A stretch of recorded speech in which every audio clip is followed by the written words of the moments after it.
Hello, welcome back to the Things That Annoy Me series, where I take a critical eye to the things I don't like about games that I may actually like, or games I don't like. Basically, it's a review series where I only look at the negative aspects of a game. But let me just say up front, this is like a 9 out of 10. So there's not going to be a whole lot of negative here to talk about. So take that as my recommendation right off the bat. Bayonetta, 9 out of 10, go buy it, go play it. It's fantastic. It aged like a fine wine. But because I need a video for the day, and because people seem to like the Things That Annoy Me series, here's everything that annoys me about Bayonetta. The first one. Right off the bat, the biggest thing that annoyed me about this game, and I'm playing on PC, the PC port maxes out at 60 frames from everything I can tell. Granted, the game is old, so it pretty much locks at 60 no matter what. I didn't experience any frame drops or any crashes. The game runs really, really well on PC, but it is annoying that it doesn't get above 60 frames per second.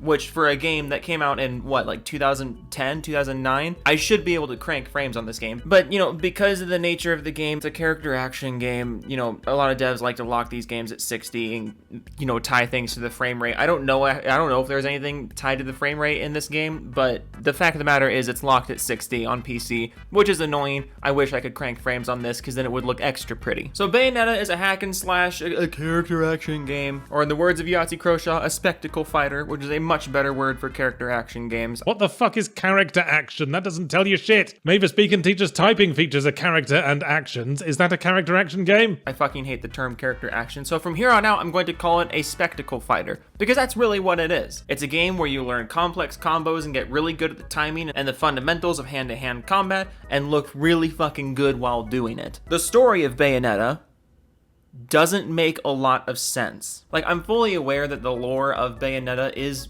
good and established, but the way it's told in the game can get a little confusing. You are kind of thrown into this world, and there are a few sections that are just giant exposition dumps. I guess my one real issue with the game is the pacing. The pacing of Bayonetta 1 does feel a little strange, because it's trying to weave this really complex world and genuinely really interesting world in between sections of really high-octane group fights, and that can sometimes feel a little jarring. And since it's a spectacle fighter, it does have a tendency to kind of throw new characters at you out of nowhere, and then someone just explains that new character's personality and significance to the story. But I also understand that that's not what you're here for. That's not what you're playing Bayonetta for. It's like Doom in that sense. The lore of Bayonetta is there if you want it, but that's not what you're really here for. The lore of Doom exists, and it's really interesting, but that's not what most people are here for. That being said, there did come a point where I started to turn the volume down and put podcasts on in the background because I was just kind of done trying to follow everything that it was throwing at me. Maybe something just wasn't really clicking with me personally. Maybe I was just too addicted to the gameplay that I didn't want that momentum interrupted in any way. But I guess my one and only big criticism of Bayonetta as a game, not technically, but from a design standpoint, my only real Bayonetta criticism is the way the story is told and the pacing in which information is given to you. It doesn't really feel like a natural flow of information.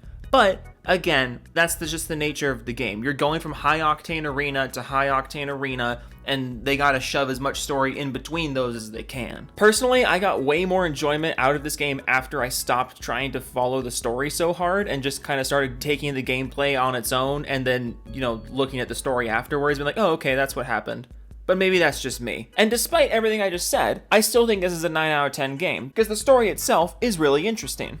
It's just the way that it's told didn't really click for me, because the gameplay was that fucking addicting, and I hated having it interrupted. The gameplay in Bayonetta is fucking fantastic. And I've played Bayonetta before, it's just been a few years, and I'm gonna start trying to do the Things That Annoy Me series for pretty much any game that I play this year, even if it's a replay. And I haven't played Bayonetta in a long time. This game aged fantastically. I've played a lot of hack and slashers in my time, and despite this one being over a decade old, it's honestly the smoothest feeling one I've ever played. Again, I'm playing on PC, I was playing with an Xbox controller, I don't know if that matters, but it's a fantastic game. I guess my only other real criticism is once you get to like the 8-ish hour mark in the campaign, the enemy variety does seem to get a little repetitive. There are only so many enemy types in this game and so many mini boss types, and once you get to like hours 7 to 8, the same bosses and mini bosses get recycled relatively frequently. But at that point also, you've really mastered the mechanics and you can dispose of recycled bosses pretty quickly.